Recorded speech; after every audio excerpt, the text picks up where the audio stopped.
वंदे Bharatam India head देख रहे हैं आप। मैं हूं ज्योति। आइए शुरुआत करते हैं आज की खास खबरों से। खबर नैनीताल से है। नैनीताल जिला पंचायत के अधिवक्ता रविंद्र सिंह बिष्ट ने अपने पद से इस्तीफा दे दिया। उन्होंने डीएम और जिला पंचायत उपर मुख्य अधिकारी को त्याग पत्र सौंपा। वही अधिवक्ता रविंद्र ने रिजाइन लेटर में लिखा कि मैं जिला पंचायत नैनीताल का आभारी हूं कि मुझे बीते 20 वर्षों से अधिक समय तक उच्च न्यायालय नैनीताल और उत्तराखंड लोक सेवा अधिकरण में जिला पंचायत का पक्ष रखने का अवसर मिला। 14 अगस्त को मतदान केंद्र परिसर से चुनाव के दौरान 5 निर्वाचित सदस्यों का हथियारबंद लोगों की ओर से अपहरण कर लिया गया। इस घटना ने न केवल आम जनता में भय का माहौल पैदा किया बल्कि पंचायत अधीक्षक व उपाध्यक्ष के चुनाव को भी प्रभावित किया। ऐसे हालात में वे अब जिला पंचायत की ओर से अधिवक्ता के रूप में कार्य करने में असमर्थ महसूस कर रहे हैं, इसलिए वे तत्काल प्रभाव से अपने पद से मुक्त हो रहे हैं।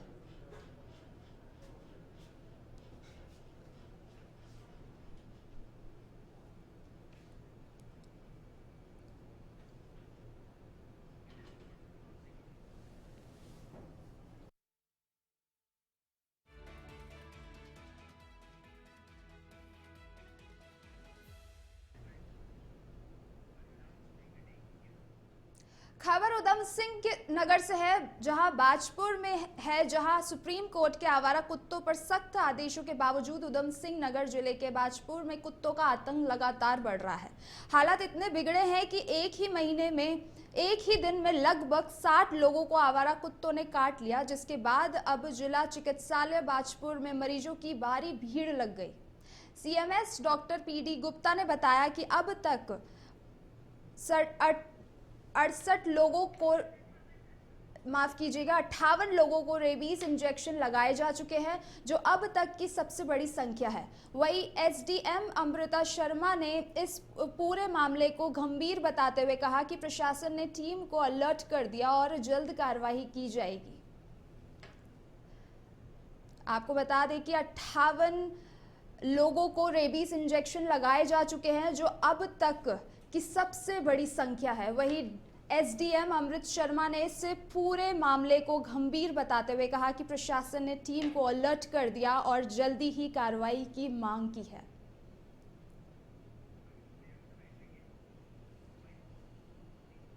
जी, अभी कुछ दिन पहले भी मेरे संज्ञान में ये बात आई थी कि क्षेत्र में जो कुत्ते द्वारा व्यक्तियों को हमला किए जाने की घटनाएं हैं वो हो रही हैं। इसके क्रम में तत्काल तीनों ईओस को और जिला पंचायत को निर्देशित किया गया था, क्योंकि बाजपुर क्षेत्र में अभी कुत्तों के लिए कोई शेल्टर हाउस नहीं है। तो प्राइवेट संस्थाओं से इस संबंध में बात की जा रही है कि जो हम ये कुत्ते पकड़ेंगे उनको हम किसी शेल्टर में रख सकें। इसके अतिरिक्त वेटरनरी ऑफिसर से बात की गई है और एक बृहद स्तर पर अभियान चलाने हेतु उन्हें निर्देशित किया गया है कि जो रेबीज का वैक्सीनेशन है वो जितने। अगली खबर नैनीताल से है, जहां लाल कुआं में जंगल से भटक कर एक बारहंसिका देर शाम रेलवे स्टेशन पहुंच गया, जिसे पकड़ने में वन विभाग और जीआरपी के पसीने छूट गए। यात्रियों और स्थानीय लोगों में हड़कंप मच गया और भारी भीड़ जुट गई। करीब 5 घंटे चले रेस्क्यू ऑपरेशन में कई बार वनकर्मी उसकी चपेट में आने से बचे हैं। आखिरकार वन विभाग के एक्सपर्ट टीम ने ट्रैकलाइजर पर 2.5 वर्षीय घायल सांबर को काबू में किया। फिलहाल उसे डांडा रेंज कार्यकाल ले जाया, जहां पशु चिकित्सालय की देखरेख में उपचार दिया जा रहा है, जिसके बाद जंगल में छोड़ा जाएगा।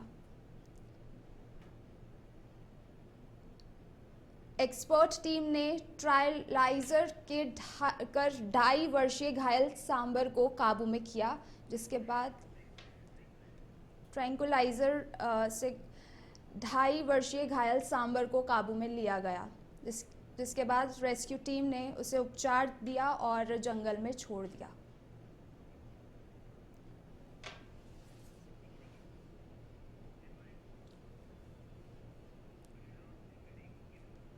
खबर देहरादून से है, जहां उत्तराखंड विधानसभा का मॉनसून सत्र 19 से 22 अगस्त तक गैरसैंण में आयोजित किया जा रहा है। लेकिन इससे पहले कांग्रेस के वरिष्ठ नेता और पूर्व कैबिनेट मंत्री हरक सिंह रावत ने इसे जनता के साथ धोखा बताया। हरक सिंह का कहना है कि अब जब वे सच बोलते हैं तो बहुतों को दिक्कत होती है। उन्होंने आरोप लगाया कि पक्ष और विपक्ष आपस में मिलकर 3 दिन में सत्र निपटा देते हैं और फिर हेलीकॉप्टर से लौटने का इंतजार करते हैं। रावत ने गैरसैंण सत्र की व्यवस्थाओं पर भी सवाल उठाए और कहा कि विधायकों और मंत्रियों के लिए इंतजाम होते हैं, लेकिन कर्मचारियों के लिए कुछ नहीं किया जाता।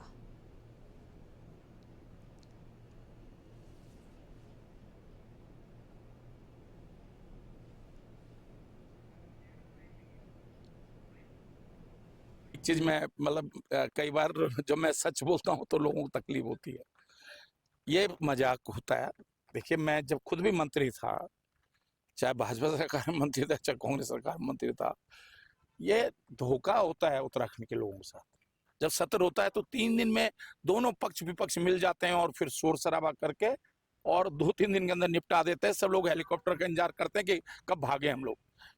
तो ये जो अच्छा, दूसरी चीज क्या है कि मंत्रियों के लिए तो व्यवस्था हो गई, विधायकों के लिए भी व्यवस्था हो गई, लेकिन जो स्टाफ होता है, ड्राइवर है, स्टाफ है, उसके लिए कोई व्यवस्था नहीं होती है। वो लोग गाड़ियों में सोते हैं, उनके खाने की व्यवस्था नहीं होती है। और इसलिए मैं सोचता हूँ ये जो गैरसैंण के नाम पर सिर्फ धोखा दिया जा रहा है। खबर देहरादून से है, जहां गैरसैंण में होने वाले विधानसभा सत्र को लेकर कांग्रेस नेता और पूर्व कैबिनेट मंत्री हरक सिंह रावत ने बड़ा बयान दिया। उन्होंने कहा कि मंत्री और विधायक आपस में मिलकर 3 दिन में सत्र निपटा देते हैं और फिर हेलीकॉप्टर का इंतजार करते हैं कि कब यहां से रवाना हो। हरक सिंह के इस बयान पर भाजपा विधायक भरत चौधरी ने पलटवार करते हुए कहा कि उत्तराखंड की जनता हरक सिंह रावत का इतिहास जानती है। वे सुबह कुछ कहते हैं और रात को कुछ और। चौधरी ने तंज कसते हुए कहा कि हरक सिंह इतनी तेजी से भागते हैं कि अब वे इतनी दूर निकल गए जहां से वापसी का रास्ता उनके लिए संभव नहीं।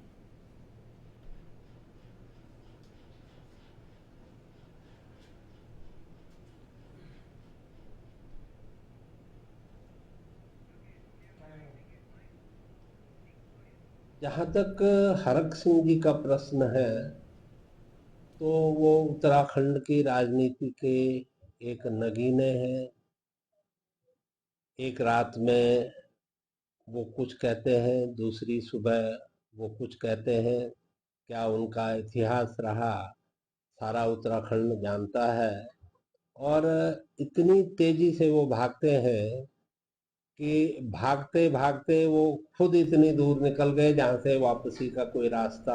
खबर रुड़की से है, जहां नारसन क्षेत्र के मंडावली गांव समेत आसपास के कई गांवों में पिछले 15 दिनों से खेत, स्कूल, शमशान और कब्रिस्तान तक जल भराव से लोग परेशान हैं। ग्रामीणों का आरोप है कि हाईवे किनारे नाले का निर्माण बीच में रोक दिया गया, जिसकी वजह से पानी भर रहा है। कई बार डीएम से लेकर मुख्यमंत्री तक गुहार लगाने के बाद भी समाधान नहीं निकला। आखिरकार आज जॉइंट मजिस्ट्रेट NHAI अधिकारियों संग मौके पर पहुंचे और स्थिति का जायजा लिया, समस्या रखी और जल्द समाधान की मांग की। वही जॉइंट मजिस्ट्रेट ने भरोसा दिलाया कि अधिकारियों को निर्देशित कर जल्दी जल भराव की समस्या से राहत दिलाई जाएगी।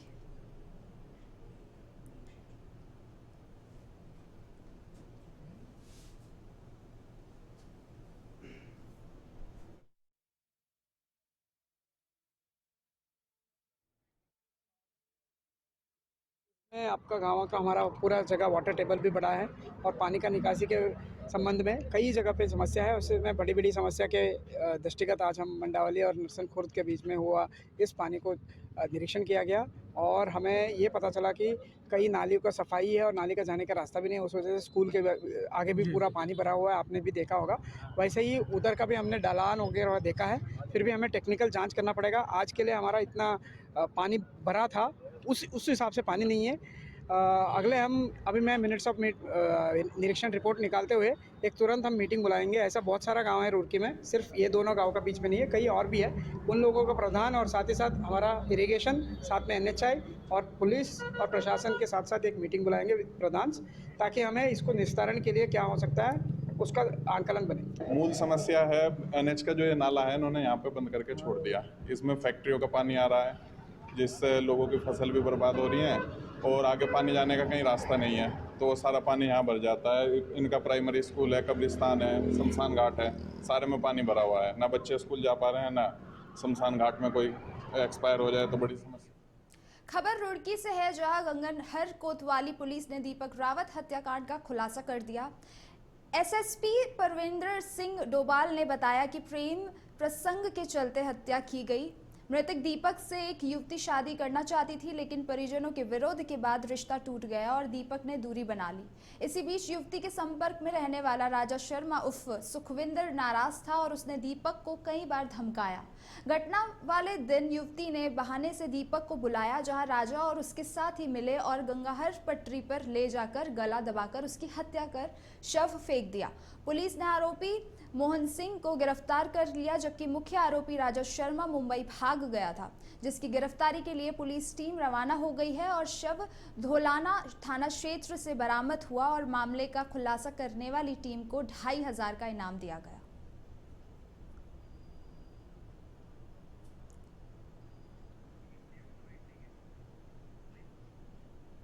उसके जो खोजबीन शुरू करी, इस बीच ये बात प्रकाश में आई थी कि ये दीपक रावत यहाँ से इस लड़की को छोड़ने मेरठ गया था। मेरठ से आगे मोदीनगर के पास में, और वहाँ से फिर वो लगातार गायब चल रहा है। पुलिस के द्वारा टीम लगातार निकालते हुए इस लड़की से पूछताछ के बेस पे आगे जब हमारी कार्रवाई जब करी तो ये बात हमें संज्ञान में आया कि ये लड़की एक अन्य युवक जिसका नाम राजा शर्मा और सुखविंदर है, उसके भी संपर्क में थी और उनके द्वारा ही इस दीपक रावत को वहाँ बुलाया गया था और इस लड़के की हत्या करके उसको वहीं पर गंगनहर।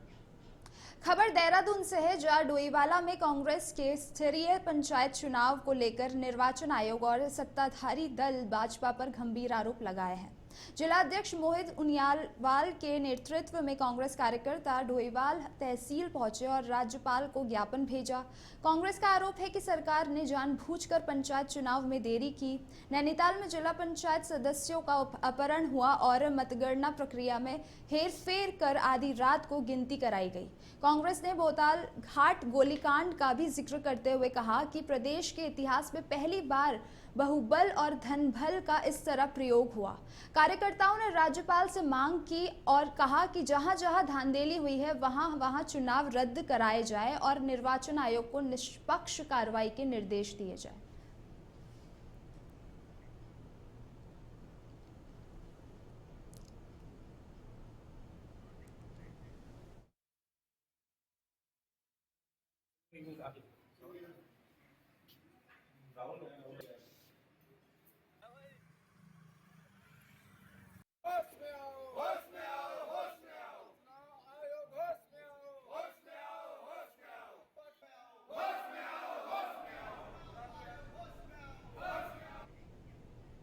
खबर हरिद्वार से है, जहां रात बार हाईवे पर ट्रक और बाइक की जोरदार टक्कर में दंपति की मौके पर मौत हो गई।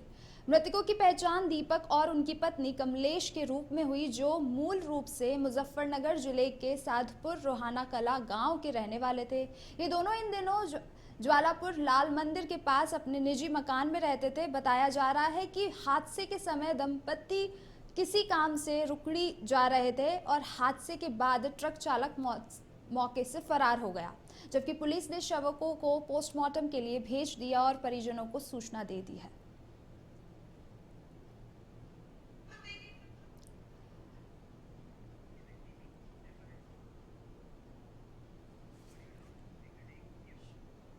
उत्तराखंड की ग्रीष्मकालीन राजधानी गैरसन के बराणीसैंण में आज से विधानसभा सत्र की शुरुआत हो गई है, जिसके पहले ही दिन विपक्ष के द्वारा जोरदार हंगामा किया गया, जिसके चलते विधानसभा अध्यक्ष ऋतु खंडूरी ने सदन की कार्रवाई को कई बार स्थगित किया। इस दौरान विपक्ष ने सचिव के टेबल, माइक और टैबलेट तक तोड़ दिए, जिसके कारण मुख्यमंत्री धामी की टेबल का माइक तक प्रभावित हो गया, जिस वजह से सीएम को दूसरे टेबल से अपनी बात को पूरा करना पड़ा। वेल में आकर विपक्ष के विधायकों ने लगातार नारेबाजी की, साथ ही लोकतंत्र की हत्या बंद करो, गुंडागर्दी नहीं चलेगी, माफ कीजिएगा, गुंडागर्दी नहीं चलेगी जैसे नारे लगाए। विपक्ष लगातार पंचायत चुनाव से हुई धांधली को लेकर नैनीताल के डीएम और एसएसपी को बर्खास्त करने की मांग कर रहा है। नेता प्रतिपक्ष यशपाल आर्य ने दिवंगत पूर्व विधायक मुन्नी देवी को श्रद्धांजलि दी। उनके बाद सदन में कैबिनेट मंत्री सतपाल महाराज, फिर कैबिनेट मंत्री धन सिंह रावत और मंत्री सौरभ बहुगुणा ने श्रद्धांजलि दी।